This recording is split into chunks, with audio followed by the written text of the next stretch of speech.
सर्वान पातियान सचकार। दोनों भाइयों ने उनकी बड़ी सेवा शुश्रूषा की और इससे वे बड़े प्रसन्न हुए। रात्रि में भोजन कराया और उसके बाद पलंग पर बैठ गए और यहाँ उनकी सारी कामनाएं क्रूर जी की पूर्ण हो गई। भगवान कहने लगे, चाचा जी आप बड़े उदार हो गए हैं, मार्ग में आपको कोई कष्ट तो नहीं हुआ? भोजन प्रसादी के बाद कृष्ण ने पूछा, चाचा जी कंस हमारे परिवार जात भाइयों के साथ सारा मथुरा का हालचाल लेने लगे। सुखदेव भगवान कहते हैं कि पृष्ठो भगवता सर्ववर्णयाम माधवा दैरानुबंधम यदसु वसुदेवा वधोद्यम। सुखदेव भगवान कहते हैं, राजन भगवान के पूछने पर अक्रूर जी ने दोनों भाइयों को बताया कि नारद जी ने कंस को यह सब भेद बता दिया है कि आप दोनों वसुदेव जी के ही पुत्र हैं और जिस प्रकार वसुदेव को मारने को तैयार हुआ था, जिस प्रकार यदुवंशियों से बैर रखता है, सब बातों अक्रूर जी ने भगवान को बतला दिया। बोले इसीलिए कंस ने आप दोनों भाइयों को भी वहां बुलाया है।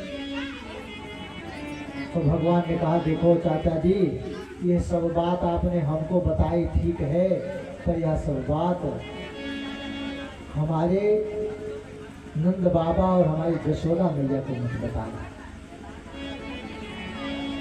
बोले ठीक है। रात्रि में फिर सुबह हुई, नंद बाबा से बातचीत हुई तो बोले कि हम इनको लेके जाना चाहते हैं मेला दिखाने के लिए, ऐसा भाव बनाया। और सुबह हुई जब तो गोपियों ने जब देखा कोई रथ खड़ा है आकर के, तो उनको शंका हो गई कि आज हमारे कन्हैया को कोई लेने आया है। ब्रज नारी व्याकुल भई उमड़ा प्रेम अपार और मथुरा जाते प्राणपति कैसे हो निर्वाह। ब्रज गोपियां फिर आज सोचने लगी, बताओ ये कौन आ गया है हमारी कन्हैया को लेने। विधाता को कोसने लगी, और विधास्तम्ना कुचिद्या संयोज मैत्रा परमेन देहिना। गोपिया कहती है, विधाता तुमको जरा भी हम पर दया नहीं आई कि तुमने पहले तो प्राणियों को मैत्री भाव से मिला देते हो और उसके बाद जब उनकी आकांक्षाएं पूरी नहीं होती तो उन्हें अलग कर देते हो। या तुम्हारा बच्चों जैसा खिलवाड़ कैसा है? अपने भगवान को कोस रही हैं और ऊपर से भगवान को जाने भी देना नहीं चाहती। अब धीरे धीरे कन्हैया जो है अब वो तैयार होने लगे हैं और इधर गोपियां अक्रूर जी को कोसने लगी। जब सुन पाया कि अक्रूर जी आए हैं तब कहती हैं, सुंदर तनियत सौमुख पर स्वभाव से क्रूर और सुंदर वे नर मूर्ख हैं, तेरो नाम धरो या क्रूर है। हमारे प्राण को लेने आया है और नाम रखा गया है अक्रूर, तेरा नाम तो क्रूर होना चाहिए।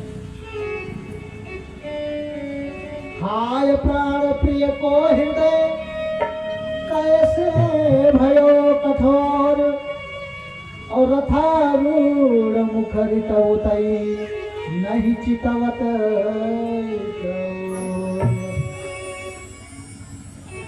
भगवान तैयार हो रहे हैं और तैयार होकर के अब रथ पर बैठने को जा रहे हैं और आज नंद बाबा के साथ ग्वाल बाल भी जा रहे हैं।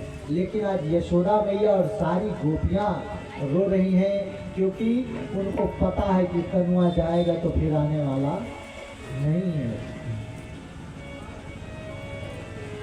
एवं ब्रुवाणा विरहातुरा भृसंबदस्त्रे कृष्णं विसत्समानसा विसज्जलंचा रुर्दोष्मा सुसद्र गोविंद दामो।